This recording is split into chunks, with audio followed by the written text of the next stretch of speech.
आज तारीख है 17 जनवरी 2025 और आज मैं देख के आया emergency. First day first show 10:30 बजे सुबह मॉल में गया, पीवीआर में गया, पिक्चर की टिकट खरीदी। लगा था कुछ मसाला मूवी होगी, बट निकला बहुत क्वालिटी कंटेंट, बहुत बढ़िया कंटेंट। कंगना रनावत ने इसमें इंदिरा गांधी का रोल प्ले करा हुआ है। बहुत ऐसे लगा कि जैसे घोट के पी गई पूरी, मतलब आवाज़ से लेके, शक्ल से लेके, कैरेक्टर से लेके, चलने के तरीके से लेके, एवरीथिंग वाज परफेक्ट। मतलब मैं डिपिक्ट कर पा रहा था कि मेरे सामने इंदिरा गांधी है। संजय गांधी दिखाया गया उसमें, आसपास के कैरेक्टर दिखाए गए हैं। Sam Manekshaw, he looks nearly about 85 to 90% the same character जैसे सैम मानेकशॉ दिखते हैं। उसके साथ और भी बहुत सारे लोग। वाजपेयी जी मतलब पूरी तरह से वैसे नहीं, आप जवानी में हमने इतना ध्यान नहीं दिया क्योंकि हमारे टाइम पे जो हाईलाइट हुए थे, मेरे टाइम पे जो हाईलाइट हुए थे, वो जब प्राइम मिनिस्टर वगैरह बने थे उस टाइम पे थोड़ा हाईलाइट हुए थे। तो मेरे को उनकी जवानी की फ़ोटोज़ वगैरह इतना नहीं पता, बट ओवरऑल बढ़िया लग रहे थे। जेपी के कैरेक्टर में आपके अनुपम खेर बेहतरीन, उनका भी काम करने का तरीका बहुत बढ़िया था, मतलब अच्छा लगा मेरे को। इस पिक्चर में बस यही बताऊंगा मैं, मेजरली जो इंदिरा गांधी के टाइम पे जो चीज़ें हुई, मेरे को पूरी पिक्चर देख के बस ये लगा कि इसमें बायसनेस नहीं थी। It was not tilted towards BJP, RSS, पूरी तरह कांग्रेस की तरफ नहीं। क्या क्या दिक्कतें पॉलिटिकल बंदे को होती हैं जब वो इतनी सीनियर पोस्ट पे होता है और वहाँ तक पहुँचने के लिए क्या क्या करना पड़ता है, वो सब चीज़ें इसमें दिखाई गई। नेहरू अपनी बेटी से बहुत ज़्यादा, मतलब उनको ऐसा लगता था कि शायद ये मेरे से ऊपर चली गई है, ऐसी चीज़ें भी उसमें दिखाई गई हैं। संजय गांधी का चाइल्डिश बिहेवियर दिखाया गया है। चाइल्डिश भी क्या, मैं तो उसको ऐसे डिपिक्ट करूँगा जैसे आज की डेट में एक बड़ी फैमिली का बंदा होता है जो कोक खाया हुआ होता है, पूरा कोक करा हुआ होता है, बुद्धिहीन, कैरिज्मेटिक। ऐसा नहीं है कि करना तो चाहता है पर करने के तरीका नहीं पता कि ये सब चीज़ें कैसे हो सकती हैं। हर चीज़ बस हो जाए, फटाक से हो जाए। ऐसे दुनिया नहीं चलती, ऐसे तो घर भी नहीं चलता। आपने इंडिया चलाने की कोशिश करी, तुर्कमान गेट, नसबंदी, सब चीज़ें दिखाई गई हैं। मतलब ये नेगेटिव फैक्टर है। इसके अलावा इंदिरा गांधी ने कैसे असम बचाया, नेहरू ने असम चाइना को दे दिया था, बट इंदिरा गांधी ने प्रेशर करके असम जाके जैसी चीज़ें सेटल करी, वो सब दिखाया उसमें। थोड़े थोड़े अंश आपके खालिस्तान मूवमेंट की भी दिखाए, पूरी तरह डिफाइन नहीं करा, बट कुछ चीज़ें दिखाई, समझ आती है उसमें। ब्लू स्टार ऑपरेशन कैसे हुआ, ब्लू स्टार करने की नौबत क्यों आई, क्योंकि संजय गांधी का जो उसमें रोल था वो भी उसमें दिखाया। उसकी माँ से क्यों परेशान थी वो भी इसमें दिखाया। फिरोज़ के साथ उनकी लाइफ ये भी दिखाई।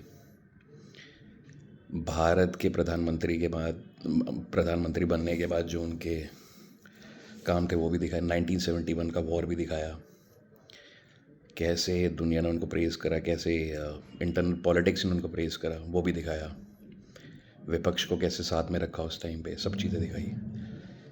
मैं ये पूरी पिक्चर देखने के बाद अगर ये कोई टैगलाइन मेरे मन में आती है तो वो ये है कि डर के आगे जीत है। मतलब पहले इंदिरा गांधी को भीगी बिल्ली पता नहीं क्या क्या बोला गया। मतलब आसपास के, जैसे आप बहुत सारे एक समूह के अंदर होते हो और उसमें से आपको एक लीडर बन के आना पड़ता है, तो बहुत सारे बंदे आपकी टांग खींचते हैं, बातें करते हैं आपके बारे में। बहुत सारे कमेंट्स उसमें दिखाए गए, कैसे वो प्रधानमंत्री बनी, उसके बाद उनके ऊपर केस कैसे हुआ, सब चीज़ दिखाएगी। इमरजेंसी दिखाएगी, इमरजेंसी में कितनी प्रॉब्लम्स हुई, उसको पूरी तरह से डिफ़ाइन नहीं करा गया, बट अगर ज़्यादा डिफ़ाइन करते तो वो बाइस्ड हो जाती पिक्चर। जो जो उसके मेजर अंश थे वो सारे उसमें डिफ़ाइन करे गए हैं काफ़ी हद तक, समझने लायक। ऐसे नहीं कि बिल्कुल ही कंटेंट उसी के अंदर बनाया है, कंटेंट उसका पूरी तरह नहीं है। ये इमरजेंसी तो पिक्चर का नाम रह गया है, बट मैं इसको एज अ इंदिरा गांधी की बायोपिक की तरह लूँगा।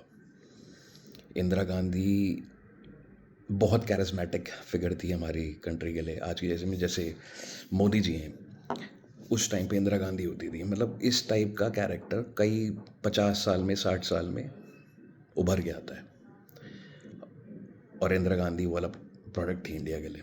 आखिरी की जो टैगलाइन उन्होंने बोली जाते जाते पिक्चर में, Indira can go but India must go on. मतलब इंदिरा गांधी कोई ऐसा कैरेक्टर नहीं था कि खाली अपने अपने में, जब पावर आती है तो पावर में सब धुर्त होते हैं। पावर का नशा अलग होता है। थोड़ा बहुत नशा इंदिरा गांधी पे भी चढ़ना लाजमी बात थी। और हम सब इंसान हैं, सबका कैरेक्टर एक जैसा ही होता है जब पावर मिलती है। ये बोलने की बात है कि हम ऐसे हैं हम वैसे हैं, बट जिस दिन पावर हाथ में आती है उस दिन पता लगता है। हम तब तक ये ऐसे वैसे बन के रहते हैं जब तक पावर हाथ में नहीं है।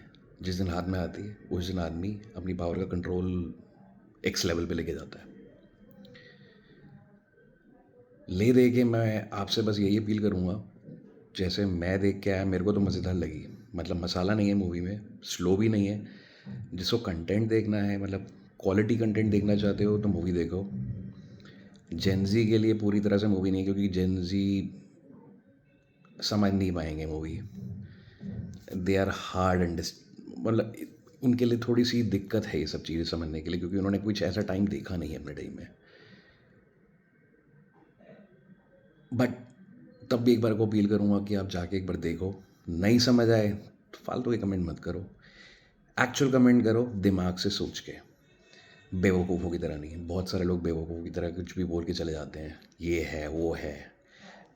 अगर मेरे से या किसी एक्चुअल बंदे से जिस पे थोड़ी बहुत भी बुद्धि है और चीज़ें समझ आती हैं, उससे अगर इस पिक्चर के बारे में पूछा जाए तो वो कहेगा it is one of the finest movie in terms of biography that Indian cinema has produced। मेरे को तो बहुत बढ़िया लगी, आपको भी देखनी चाहिए। इसमें बहुत सारा कंटेंट है, छोटा छोटा भी कंटेंट है, बहुत ज़्यादा डिफाइन नहीं करा गया, बट आपके समझने लायक है। देखिए ज़रूर। इंडियन हिस्ट्री, अपनी हिस्ट्री आदमी को पता होनी चाहिए, एटलीस्ट देशवासियों को तो पता होनी चाहिए। पुराने ज़माने का मोदी देख के आओ, बहुत बढ़िया है। घूट के पी लिया है बिल्कुल कंगना रनावत ने। कभी कभी उसका नाम मैं ढंग से डिफाइन मतलब बोल नहीं पाता हूँ। चलिए, मैंने तो देख ली, मेरे तो 5 से 5 स्टार हैं। मेरे को तो बहुत बढ़िया लगी। आप भी देख के आइए, आपको फील होगा कि इसमें कोई भी पॉलिटिकल ड्रामा नहीं है। और लगे कि पॉलिटिकल ड्रामा है, कमेंट करो, फिर जवाब हम देंगे। ठीक है, थैंक यू।